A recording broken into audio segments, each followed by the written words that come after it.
नमस्कार, good evening. स्वागत है आप सबका। मैं हूं पुनीत पाठक और मैं हूं आपके साथ राहुल सौमित्र। तो ये बुलेटिन है मध्य प्रदेश और छत्तीसगढ़ की खबरों का एक, जिसमें आपको T20 फॉर्मेट में 2020 फॉर्मेट में खबरें मिलेंगी। तो चलिए शुरू करते हैं आज का MPCG T20।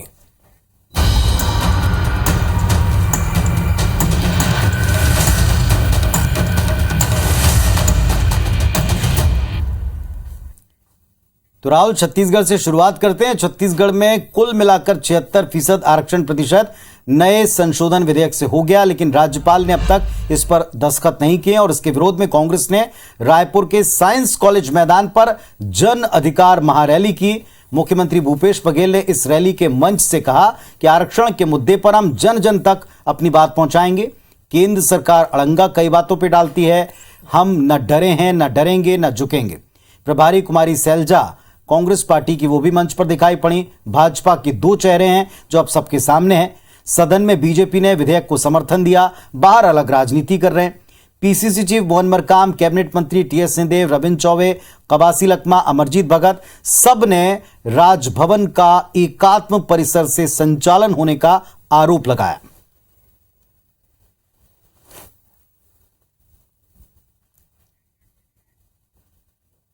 महीना बदल गए, साल बदल गए। पत्रकार मन पूछिस के राज्यपाल दस्तखत नहीं करे थे का करबे। मैं कह जनता से बड़े कोई नहीं हुए लोकतंत्र में। अन्याय हो रहा है, इस विधेयक के साथ अन्याय हो रहा है। इस आरक्षण के मुद्दे को भी आप जन जन तक लेकर जाए, आप लेकर जाएंगे।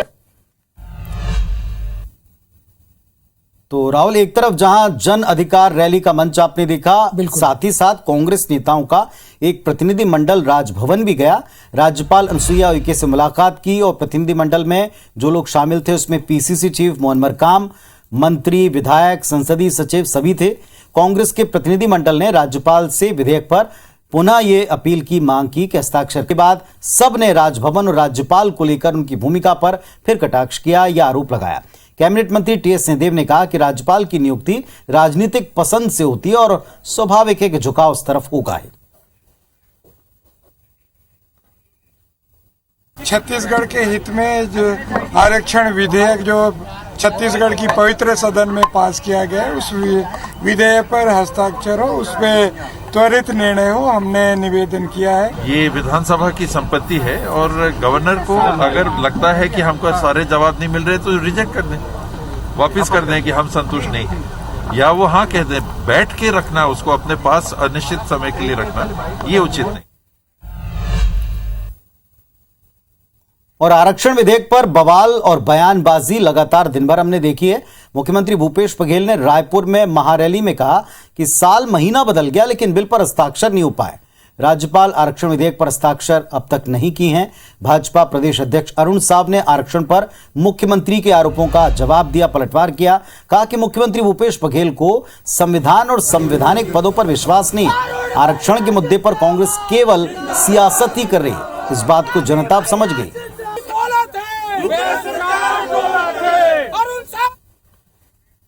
आरक्षण को लेकर केवल और केवल राजनीति कर रही है, उनकी नीयत ही नहीं है। 58% को वो उच्च न्यायालय में बचा नहीं पाए। जिन लोगों ने आरक्षण को लेकर चुनौती दी, उन्हें पदों से नवाजा, तो कांग्रेस सरकार केवल राजनीति कर रही है।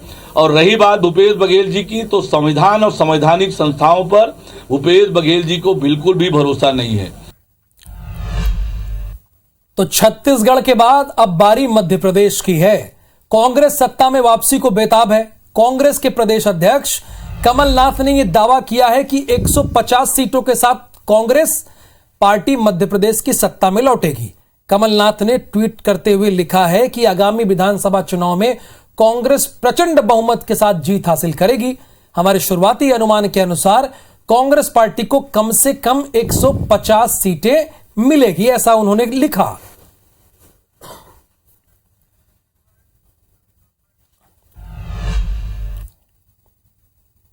और इधर छत्तीसगढ़ विधानसभा का शीत सत्र, भारतीय जनता पार्टी ने अनियमित कर्मचारियों, इनका मुद्दा वहां उठाया। बीजेपी विधायक शिवरतन शर्मा ने कहा कि कांग्रेस ने घोषणा पत्र में अनियमित कर्मचारियों को नियमित करने का वायदा किया। लेकिन इसके बावजूद सरकार इस पर अब तक ध्यान नहीं दे रही। जवाब देते हुए स्वास्थ्य मंत्री टी.एस. सिंहदेव ने बताया कि घोषणा पत्र में हमने अनियमित कर्मचारियों को नियमित करने का प्रावधान रखा था। शासन स्तर पर सभी विभागों से अनियमित कर्मचारियों की जानकारी मांगी गई है, यानी चीजें अंडर प्रोसेस हैं।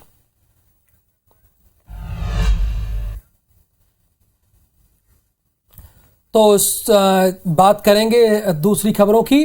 रायपुर की है पुनीत जी, इसके बारे में हमारे दर्शकों को आप विस्तार से बताइए। बिल्कुल, और सदन में जिस तरीके से आप कह रहे हैं, कांग्रेस विधायक हैं छन्नी साहू, अवैध शराब के खिलाफ कार्रवाई का मुद्दा उठाया। पूछा कि रायपुर से एक सिपाही जाकर राजनांदगांव में क्यों कार्रवाई करता है, ये उन्होंने सवाल उठाया।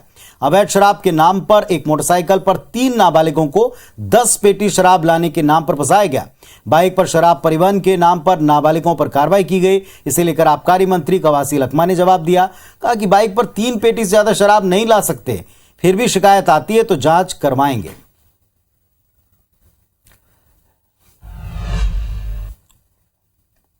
मध्य प्रदेश में बेरोजगारों की संख्या में इजाफा हुआ है। बेरोजगारों की संख्या 2 करोड़ के पार हुई है और यह दावा मध्य प्रदेश के नेता प्रतिपक्ष डॉक्टर गोविंद सिंह का है। गोविंद सिंह ने कहा है कि मध्य प्रदेश के रिकॉर्ड टूट गए हैं। पिछले 18 सालों के दौरान व्यापम, पीआईबी और अब कर्मचारी चयन मंडल ने 32 भर्ती परीक्षाओं से 113 करोड़ रुपए बेरोजगारों से कमाए हैं, लेकिन अब तक इन 32 परीक्षाओं का कोई नतीजा नहीं निकला है। गोविंद सिंह ने बातचीत में यह कहा कि पंजीकृत और अपंजीकृत शिक्षित बेरोजगारों की संख्या बढ़कर 2 करोड़ हो गई है और शिवराज सरकार चुनावी साल में 1 लाख भर्ती करने का शिगुफा छोड़ रही है।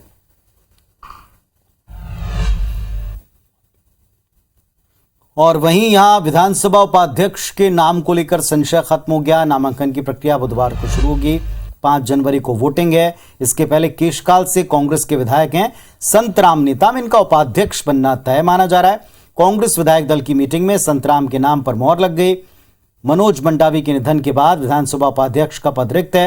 हालांकि विपक्ष, उनके पास जीत का आंकड़ा नहीं है, संख्या नहीं है, इसलिए संभावना है कि उम्मीदवार वो ना खड़े करें। अगर ऐसा होता है तो संतराम नेताम निर्विरोध उपाध्यक्ष पद पर निर्वाचित हो जाएंगे। तो भोपाल में 9 वर्ष पर सीएम शिवराज सिंह चौहान के मंत्रियों अधिकारियों के साथ बैठक करने को लेकर पीसीसी चीफ कमलनाथ के सवाल खड़े करने और चुनावी साल में अफसरों पर दबाव बनाने के आरोप को लेकर गृह मंत्री नरोत्तम मिश्रा ने पलटवार करते हुए जवाब दिया है। उन्होंने कहा है, कमलनाथ जी सशरीर दिल्ली रहते हैं, लेकिन उनकी लालसा श्यामला हिल्स पर भटकती रहती है। ऐसी कौन सी दिव्य दृष्टि है जिससे आपको हमारी बैठक का हालचाल का पता चल जाता है? जितनी चिंता आप हमारी बैठक की कर रहे हैं, काश उतनी चिंता आपने कांग्रेस की कर ली होती तो 40 विधायक ने बगावत ना किया होता और राष्ट्रपति सरकार में 19 विधायकों ने क्रॉस वोटिंग ना की होती।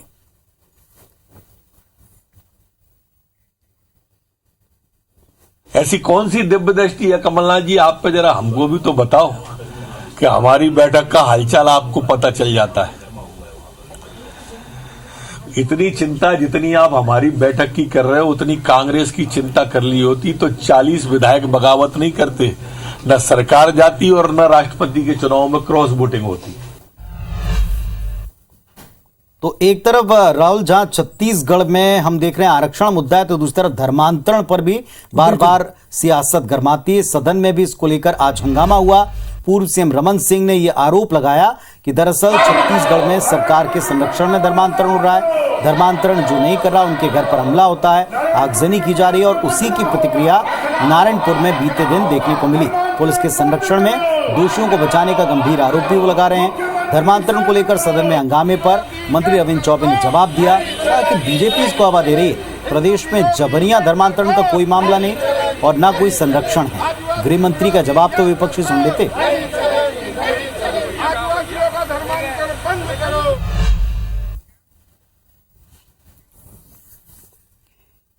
और इधर मसीह समाज के पदाधिकारियों ने नारायणपुर में जो सोमवार को घटना घटी, जो कि हिंसक हो गई, इसके लिए शासन प्रशासन को जिम्मेदार बताया। मसीह समाज के संभागीय अध्यक्ष जीजी पॉल ने बताया कि बीते कुछ महीनों से नारायणपुर में हालात बेहद खराब हो गए हैं। आए दिन मसीह समाज के लोगों पर हमला और मारपीट की घटनाएं। इसकी शिकायत पूर्व में समाज के लोगों ने स्थानीय एसपी कलेक्टर को की थी, लेकिन प्रशासन की तरफ से कोई ध्यान नहीं दिया, कार्रवाई नहीं की। नतीजा कल वाली घटना है।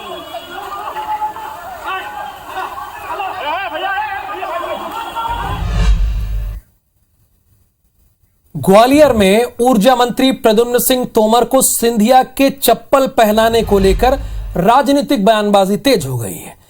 दरअसल कांग्रेस के विधायक हैं, नाम है उनका सतीश सिकरवार। उन्होंने तोमर के चप्पल पहनने को लेकर तंज कसा और कहा है कि तोमर के चप्पल छोड़ने से सरकार की भद पिट रही थी, इसलिए सिंधिया जी ने जल्दबाजी में चप्पल पहना दी। साथ ही सिकरवार ने कहा कि तोमर ने चप्पल तो पहन ली, लेकिन स्मार्ट सिटी की 16 सड़कें अब तक नहीं बनी हैं। वहीं प्रद्युम्न सिंह तोमर ने कहा कि जिन सड़कों को लेकर उन्होंने चप्पल त्यागी थी, उन सड़कों का काम शुरू हो गया है। यानी मंत्री जी सिलेक्टेड सड़क को चिन्हित कर रहे हैं, उसके बगल वाली सड़क नहीं बनी, वो चलेगी, लेकिन वो जो सिलेक्टेड सड़क थी वो बन गई तो चप्पल पहन ली।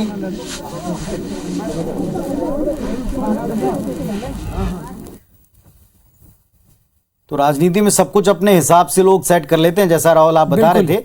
इधर छत्तीसगढ़ कांग्रेस की प्रभारी बनने के बाद कुमारी सैलजा आज रायपुर में कई मीटिंग्स को लेती नजर आई। पार्टी मुख्यालय पर मोर्चा प्रकोष्ठ पदाधिकारियों की पहली बार मीटिंग ली। सभी पदाधिकारियों से संगठन विस्तार के बारे में जानकारी ली। इस साल होने वाले चुनाव की पूरी तरह तैयारी करने का निर्देश दिया। महिला मोर्चा, पिछड़ा वर्ग मोर्चा, किसान मोर्चा, SC ST मोर्चा, NSCI सभी फ्रंटल ऑर्गेनाइजेशन के पदाधिकारियों को इसमें हिदायत दी गई। आगामी चुनाव को देखते हुए सभी से राज्य सरकार के काम हर बूथ पर पहुंचाने का निर्देश दिया है। राहुल गांधी की भारत जोड़ो यात्रा और हाथ से हाथ जोड़ो अभियान दोनों का संदेश जन जन तक पहुंचाने का निर्देश कार्यकर्ताओं। चलिए अब आपको मध्य प्रदेश की आर्थिक राजधानी लिए चलते हैं, चूंकि वहीं पर प्रवासी भारतीय सम्मेलन और इन्वेस्टर समिट होना है और जाहिर सी बात है 2 बड़े इवेंट होना है तो ट्रैफिक की व्यवस्था भी करनी होगी।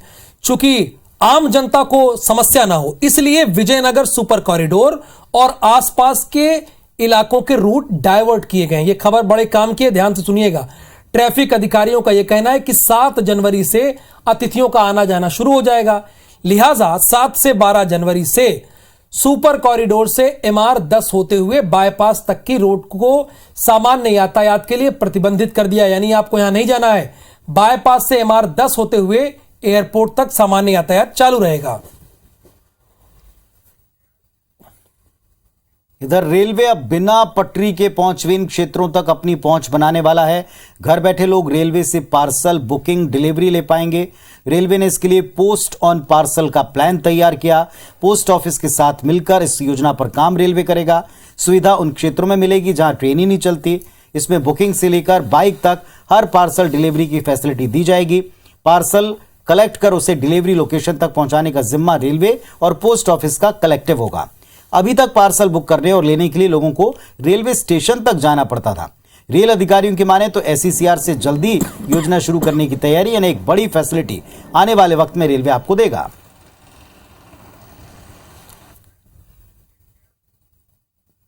लेकिन दूसरी तरफ आप यह भी देखें राहुल कि बिलासपुर नागपुर के बीच के यात्री बड़े परेशान। वजह क्या है? वंदे भारत एक्सप्रेस ट्रेन शुरू हुई, हम ही ने खबर दर्शकों तक पहुंचाई, दिखाया बड़ी अच्छी ट्रेन है, लेकिन किराया ज्यादा है और डेली सफर करने वाले यात्री इसी में यात्रा करने को मजबूर हैं। दरअसल इन दोनों बड़े स्टेशनों के बीच में रेलवे इंटरसिटी एक्सप्रेस चलाया करता है, जो काफी कामयाब गाड़ी है और इसी पर्पस की लगती है। इंटरसिटी में लोगों को बड़ी आसानी से सीटें मिलने को लेकर भली दिक्कतें नहीं हो, लेकिन लगातार पिछले कुछ महीनों से ये 6 से 8 घंटा देरी से चल रही है। ये कहीं बड़ी दिक्कत है। रेलवे के आला अधिकारी इस कामयाब ट्रेन के समय पर संचालन की तरफ कोई ध्यान नहीं दे रहे हैं। इंटरसिटी के लेट होने की वजह से रेल यात्री अब मजबूरन वंदे भारत एक्सप्रेस का सफर करते हैं। रेल सलाहकार समिति के सदस्य कहते हैं कि रेलवे ने एक सोची समझी साजिश के साथ इंटरसिटी एक्सप्रेस को बंद करने के लिए शायद काम शुरू किया, ताकि लोग महंगी वंदे भारत एक्सप्रेस का ही सफर करें।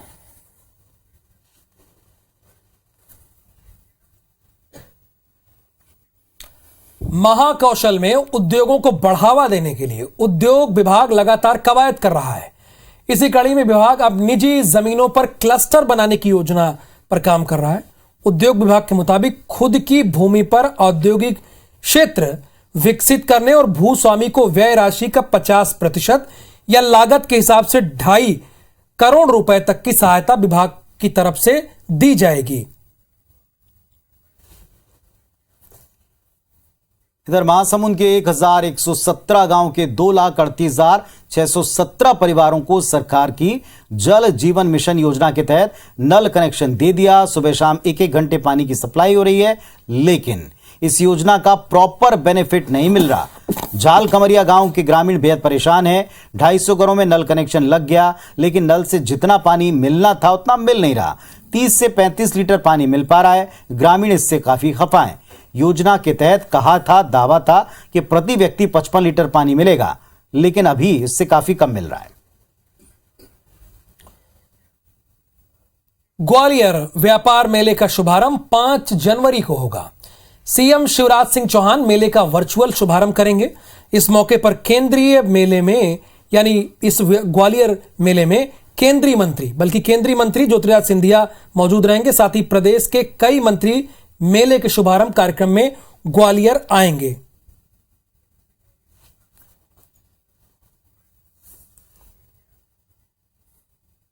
इधर बिलासपुर की अटल यूनिवर्सिटी से अलग होकर बनी शहीद नंद कुमार पटेल यूनिवर्सिटी की अड़चनें दूर होने का नाम नहीं ले रही। यूनिवर्सिटी में अव्यवस्था और दूरी का हवाला देकर जांजगीर जिले के 65 कॉलेजेस ने खुद को नंद कुमार पटेल यूनिवर्सिटी से अलग किया और बिलासपुर की अटल यूनिवर्सिटी से संबद्ध करने की मांग रखी।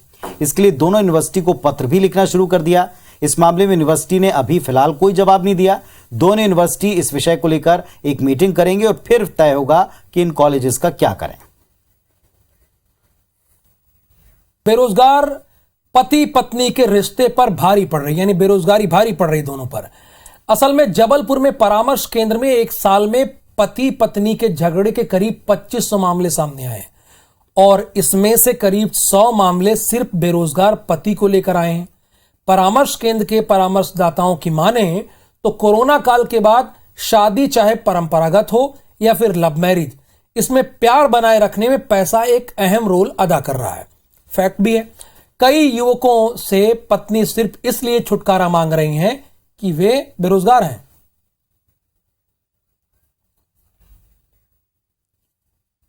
बिलासपुर में बस स्टॉपेज उपयोगी साबित नहीं हो रहे। लाखों खर्च के बाद भी लोगों को इसका लाभ नहीं मिल रहा। अवैध कब्जा और बदहाली से व्यवस्था बिगड़ी है। दूसरी तरफ सड़क में बसें खड़ी हो रही हैं, जिससे लोगों को यातायात में दिक्कत है।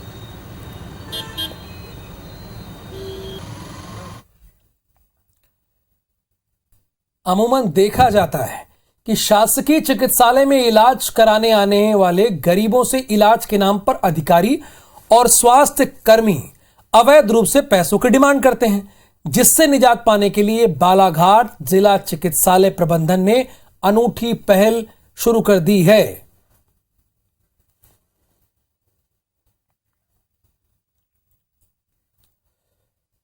मध्य प्रदेश सरकार धर्म स्वतंत्रता अधिनियम को लेकर आई थी, जिसमें दूसरे धर्म में शादी की सूचना 60 दिन से पहले देने का प्रावधान था। जबलपुर हाई कोर्ट ने इस पर लेकिन रोक लगा दी है।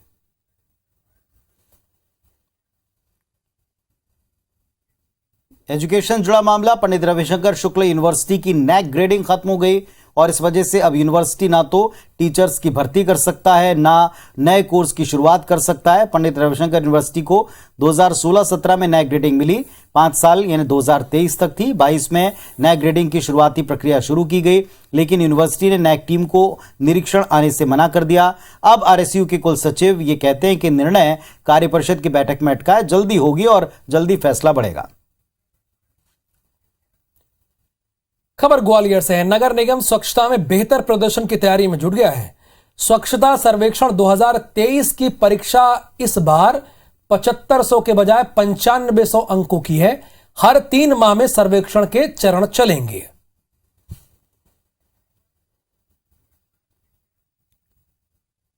गौरेला में फर्जी बैंक गारंटी जमा करने को लेकर 4 राइस मिलर्स पर कार्रवाई हुई। दरअसल अंजनी इंडस्ट्रियल एरिया में स्थित 4 राइस मिलों Shyam industry, Shyam food product, Yash modern food product और यश राइस मिल ने एसबीआई बैंक के 44 करोड़ की फर्जी बैंक गारंटी जमा की। छत्तीसगढ़ में स्कूली बच्चों को मिड डे मील में अब कोदो कुट की रागी परोसने की तैयारी है। स्कूल शिक्षा विभाग ने केंद्रीय शिक्षा मंत्रालय को इसका प्रस्ताव भेजा है, क्योंकि जब तक वहां से अनुमति नहीं मिलेगी तब तक इसमें काम नहीं होगा। अब देखते हैं अनुमति मिलती है या कितना समय लगता है।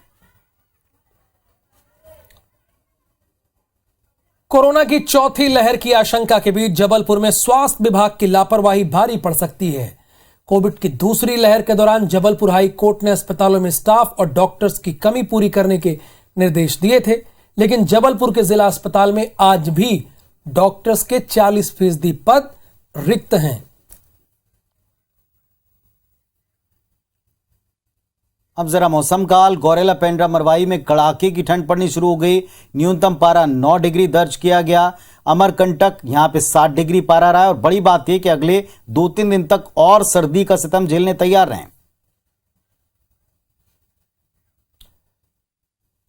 तो चुनावी साल में इंदौर प्रशासन माफियाओं पर नकेल कसने की कार्रवाई तेज कर रहा है, जिससे पीड़ित लोगों को जल्द से जल्द कब्जा दिलाया जा सके। पीड़ितों को न्याय दिलाने के लिए प्रशासन ने अलग अलग केस के लिए अलग अलग ऑफिसर भी नियुक्त कर दिए हैं।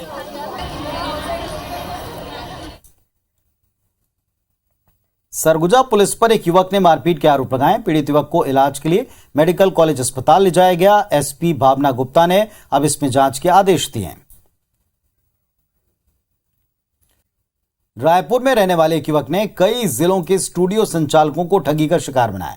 युवक ने रायपुर, दुर्ग, तिल्दा, राजनांद गांव के स्टूडियो संचालकों के साथ ठगी की घटना को अंजाम दिया। एसएसपी कार्यालय समेत पुरानी बस्ती, सिविल लाइन और तिल्दा के थानों में अलग अलग पीड़ितों ने इसकी शिकायत दर्ज कराई। ग्वालियर के सिटी सेंटर स्थित टीडीआर पब में हंगामा हो गया। न्यू ईयर मनाने पहुंचे 6 से ज्यादा युवकों ने तोड़फोड़ की। कैमरे में सब कुछ रिकॉर्ड हो गया, आप देख भी रहे हैं। एमपीसीजी 2020 का यह फॉर्मेट आपको कैसा लगा? अपनी प्रतिक्रिया जरूर पहुंचाइएगा। और आज के लिए हमें दीजिए अनुमति। नमस्कार।